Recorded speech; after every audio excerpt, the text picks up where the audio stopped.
امام حسین رضی اللہ تعالیٰ عنہ نے فرمایا زین العابدین مجھے پتا ہے کہ یہ لوگ اتنے بے غیرت ہیں کہ میرے شہید ہونے کے بعد میرے جسم سے لباس اتار دیں گے، میری لاش کو لوٹیں گے، شاید اس غریب کا پرانا لباس دیکھ کر ان کی غیرت جاگ جائے۔ اس کے بعد امام حسین رضی اللہ تعالیٰ عنہ الوداع کہتے ہیں اور میدان کربلا میں جاتے ہیں۔ امام حسین جیسے ہی میدان کربلا میں آتے ہیں تو سب سے پہلے آپ نے کہا لوگوں میں تمہارے رسول کا نواسا ہوں، میں وہ ہوں جس کو تمہارے رسول اپنے کاندھے پر سوار کیا کرتے تھے، میں وہ ہوں جس کو تمہارے رسول اپنے سینے پر سلایا کرتے تھے، میں وہ ہوں جس کے لیے تمہارے رسول کہتے تھے حسین مجھ سے ہیں اور میں حسین سے ہوں، میں وہ ہوں کہ جب نماز کے دوران اپنے نانا کی پشت مبارک کے اوپر سوار ہو جاتا تھا تو میرے نانا میرے احترام کے لیے اپنے سجدے کو لمبا کر دیا کرتے تھے کہ ایسا نہ ہو کہ رسول اللہ صلی اللہ علیہ وسلم سجدے سے اٹھیں اور مجھے تکلیف ہو جائے۔ اے لوگو تم نے آج حسین کو رلایا ہے، تم نے اپنے ہاتھوں سے دنیا کے بدلے دوزخ کو لکھا ہے۔ بتاؤ میرا کیا گناہ ہے؟ کیا میں نے کوئی نماز قضا کی ہے؟ کیا میں نے کوئی ظلم کیا ہے؟ کیا میں نے کسی کو ستایا ہے؟ تو پھر یزیدیوں نے کہا ہم تمہیں اس لیے نہیں مار رہے ہیں کہ تمہارا کوئی قصور ہے، بلکہ تمہیں اس لیے مار رہے ہیں کہ تم علی کے بیٹے ہو۔ حسین رضی اللہ تعالیٰ عنہ نے فرمایا اے لوگو وہ علی کے جو اسلام کا محافظ تھا آج اس علی کو یہ صلہ دے رہے ہو کہ اس کی اولاد کو آج اس بیابان کے اندر شہید کر رہے ہو۔ بس اتنے میں شمر کہتا ہے حسین کی بات نہ سنو، حملہ کر دو۔ تاریخ نے تحریر کر دیا کہ اس زمین پر آج سے پہلے ایسی جنگ نہ کبھی ہوئی تھی اور نہ کبھی ہوگی۔ ایک طرف ہزاروں کی فوج تھی اور دوسری طرف تنہا 3 دن کے بھوکے پیاسے حسین ابن علی یزیدیوں سے مقابلہ کر رہے تھے۔ لاشیں ہواؤں میں اڑ رہی تھی، ہزاروں یزیدی ایک ایک کر کے امام حسین کی تلوار سے جہنم رسید ہو رہے تھے۔ علی کا شیر، علی کی ذوالفقار اور رسول اللہ صلی اللہ علیہ وسلم کے گھوڑے پر سوار ہیں۔ تاریخ نے تحریر کر دیا کہ فوج یزید بھاگتے بھاگتے کوفے تک جا پہنچی۔ عمر بن سعد کہتا تھا شمر ابھی تک خاموش کیوں ہو، حملہ کیوں نہیں کرتے؟ وہ کہتا ہے اگر میں جاؤں گا تو مر جاؤں گا، ارے حسین کے بچوں سے نہ لڑ سکے تو حسین سے کیا لڑیں گے؟ اس کی رگوں میں علی کا خون دوڑتا ہے، اس کی رگوں میں نبی کا خون دوڑتا ہے، جاؤ خیموں کو آگ لگا دو۔ شمر خیموں کو آگ لگاتا ہے اور عمر بن سعد کہتا ہے ہرملا حسین کے اوپر تیر چلاؤ، اور ہزاروں کی فوج نے امام حسین رضی اللہ تعالیٰ عنہ کے اوپر تیر چلانا شروع کر دیا اور خیموں میں آگ لگا دی۔ امام حسین کبھی فوج کی طرف جاتے ہیں اور کبھی خیموں کی طرف جاتے ہیں۔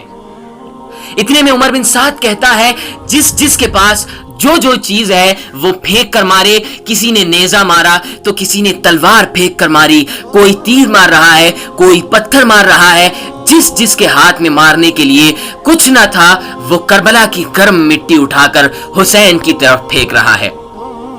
اور اتنے میں آواز آتی ہے حسین تو کامیاب ہو گیا۔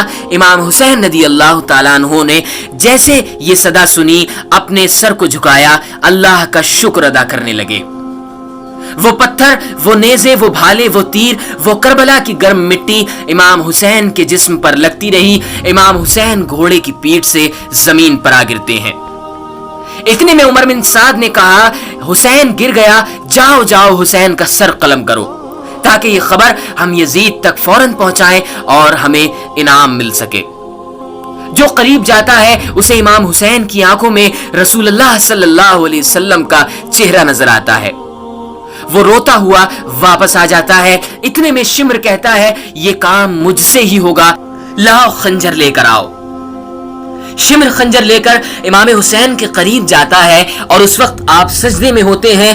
شمر خنجر لے کر امام حسین رضی اللہ تعالیٰ عنہ کی گردن پر رکھتا ہے اور چلانے لگتا ہے۔ شمر نے دیکھا کہ امام حسین کچھ پڑھ رہے ہیں، اس نے مسکرا کر سوچا کہ شاید حسین پچھتا رہے ہیں۔ اس نے سوچا کہ قریب جا کر سنوں تو صحیح کہ آخر حسین کیا کہہ رہے ہیں، پھر جا کر یزیدیوں کو سناؤں گا۔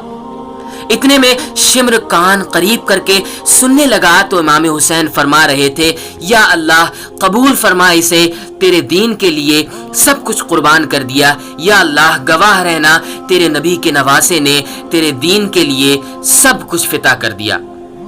امام حسین رضی اللہ تعالیٰ عنہ اس طرح شکر ادا کر رہے ہیں اور اپنے رب کی حمد و ثنا فرما رہے ہیں۔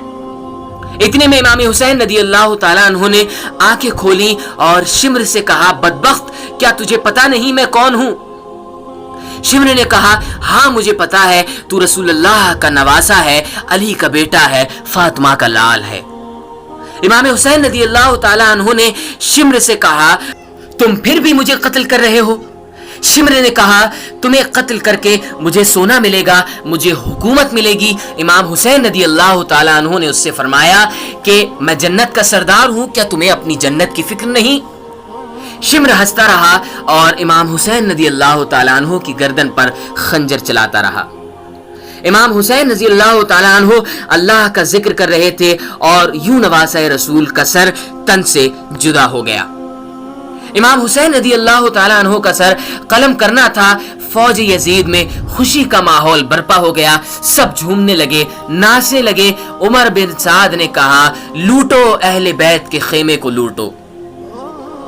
فوج یزید ایک ایک چیز کو لوٹنا شروع کر دیتی ہے۔ بس امام حسین رضی اللہ تعالیٰ عنہ کربلا کی زمین پر پڑے رہے، کسی نے یہ نہیں کہا کہ یہ ہمارے رسول کا نواسا ہے، یہ علی مرتضیٰ کا بیٹا ہے۔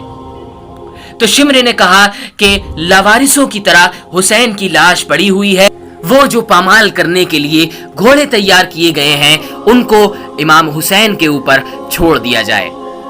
نواسہ رسول کی لاش کو ادھر پامال کیا جا رہا ہے، وہاں فوج یزید جھوم رہی ہے، یہاں اللہ کے رسول کی بیٹیاں رو رہی ہیں۔ بس اتنی دیر میں اندھیرا سا چھا گیا۔ 61 ہجری 10 محرم کا دن تھا جس میں اندھیرا وقت سے پہلے چھا گیا۔ سلام ہو کربلا کے شہید نواسہ رسول امام حسین پر۔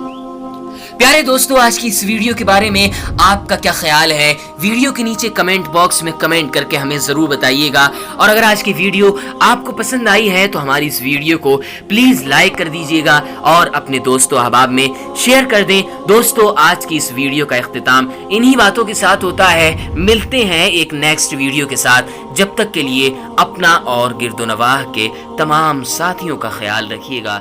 خدا حافظ۔